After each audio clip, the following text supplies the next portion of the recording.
ايه ده؟ في ايه؟ ايه صوت الخبط ده؟ مش عارف. ايه اللي بيحصل ده؟ يكون شفر.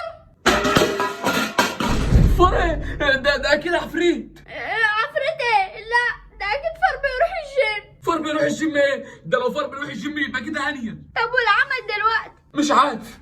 بقول لك ايه يا حماد، ما تروح تشوف مين اللي جوه. وانا اروح اعمل ايه؟ ما تروح انت، ولا انت خايف؟ خايف؟ ده انا مرعوب. خلاص يبقى نروح نشوف مين اللي جوه انا وانت. يلا بينا. احمد، ايه اللي انت وهو شفت عفريت ولا ايه؟ ايه يا عم خضتنا. خضتكم؟ ما تنشف ياض انت وهو شويه. روح يا احمد هات لي صلصه وتعالى. صلصة؟ وهو واقف في المطبخ كمان؟ هو في ايه؟ مفيش يا سيدي، كل الموضوع ان انا قررت اعمل لكم الغدا النهارده. لا غدا ايه؟ انت عايز تموتنا ولا ايه؟ انت مش واثق في اخوك يا محمد؟